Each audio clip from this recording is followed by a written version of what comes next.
Hello, hello, welcome back, collective, to my channel, Justice Jupiter, for another daily inspirational quickie. Today we have our three groups like normal, and I'm going to be channeling a message from the Spirit of the Wheel Oracle deck. I've never used this deck, so we're going to see where this goes. I've had it since, again, like for the previous deck from yesterday, I've had it since day one, but I never touch it, never use it, so we're going to see where it goes with it. We have our three groups like normal. Group number one with the Dolphin, Animal Spirit Crystal. So we got the Dolphin, we got the Horse, Animal Spirit Crystal, the horse with green eyes,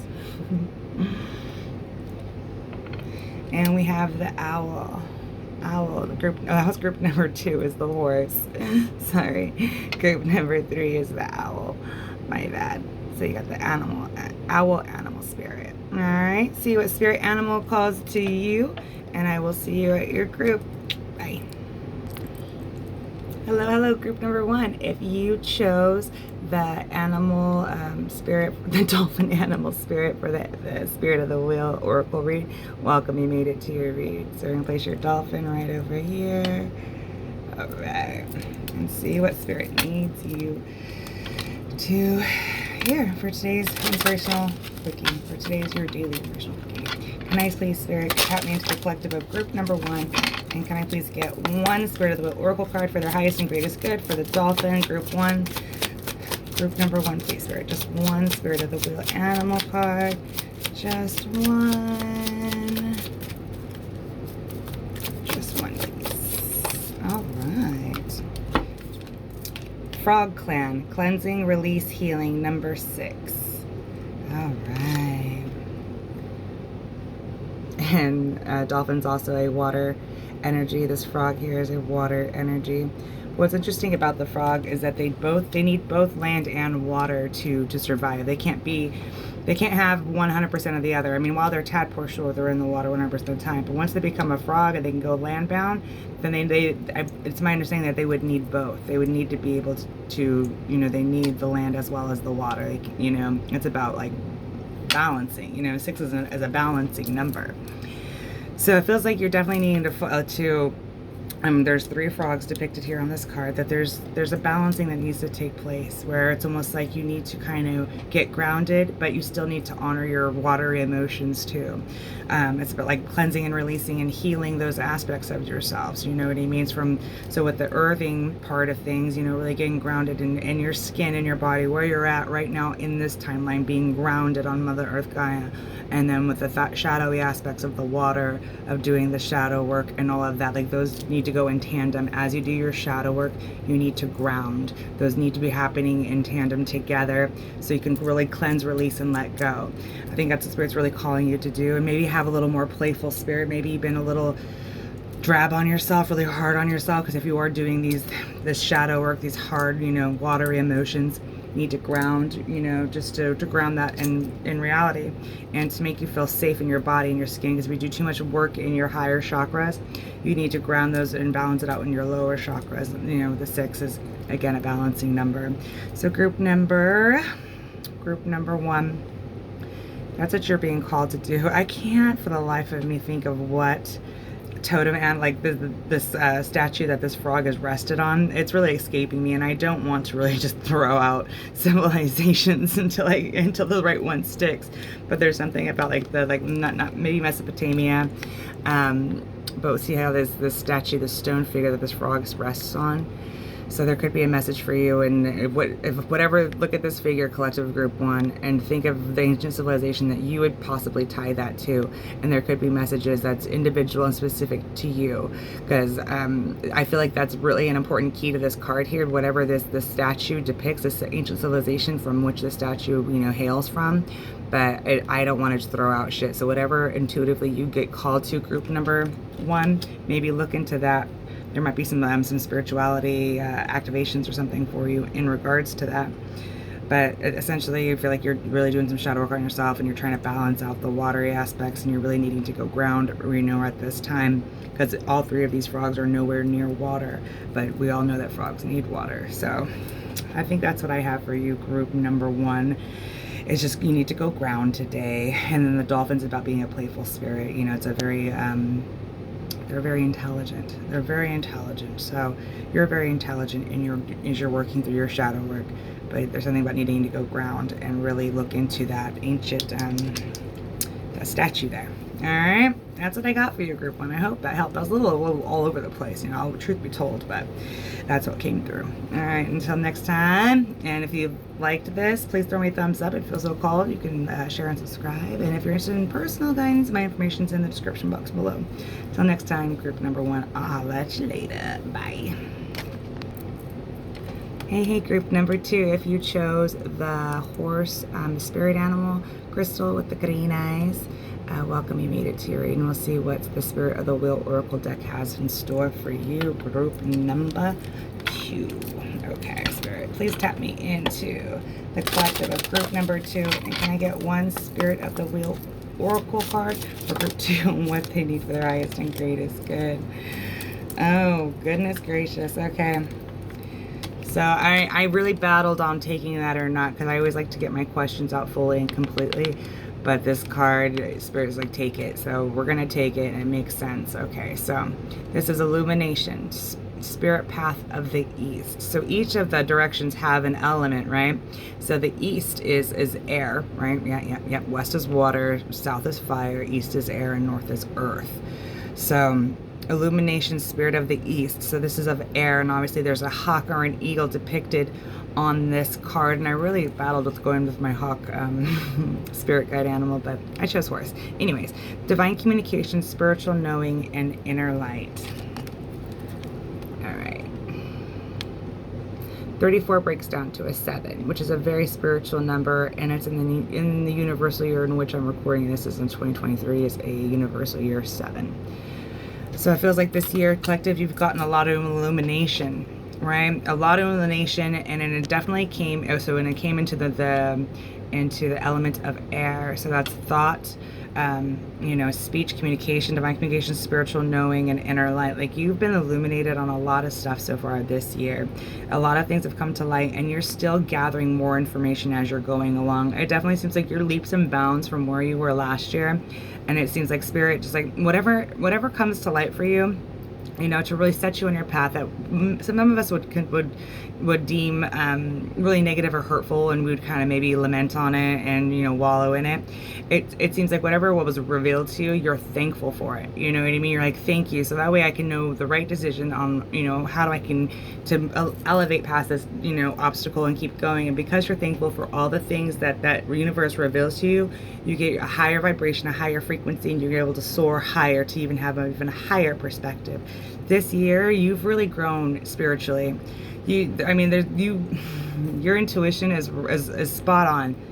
Is spot on. You can see like everything. Like, and this definitely seems like you could possibly be a tarot reader yourself, because it definitely seems that you can see past, present, and future at all times. You have an inner light that allows you to see the past, present, and the future at any time. And you have divine communication. So yeah, if you're not a tarot reader, then you're meant to be a tarot reader, because this is divine communication with a spiritual knowing from doing shadow work on yourself and all that stuff, the inner light within you. So like, as we do the shadow work, you illuminate the shadow, you make friends with your shadow, you integrate your shadow. And so you're not like black and white, you're a gray. You know what I mean? It's a fine balance between the two. Like, I don't want to be known as black or white, because extremes in either direction can go all bad. I'm a blend of both, because I have both in me, so I'm a gray, you know? And it seems that you, collective, have a very divine spirit, a very, very, very divine spirit, and you're here to really help the collective see and be a star and shine and be a beacon for others to follow. So this is a great card. Like, the horse is you can't tame a horse. I mean, yeah, you can tame a horse. That's kind of silly to knowing. But if a horse, it allows itself to be tamed. You know what I mean? It's because if a horse wants to go buck wild, it can go buck wild, and there ain't nobody can do about it. You know what I mean? Like, think about how big the horse is compared to like the people who ride them. You know, like, they allow people to domesticate them. If they wanted to, they could fucking stomp out that, you know, human that's trying to to break them in. But they allow it. They allow it. That's my personal thinking. That's what I want to believe.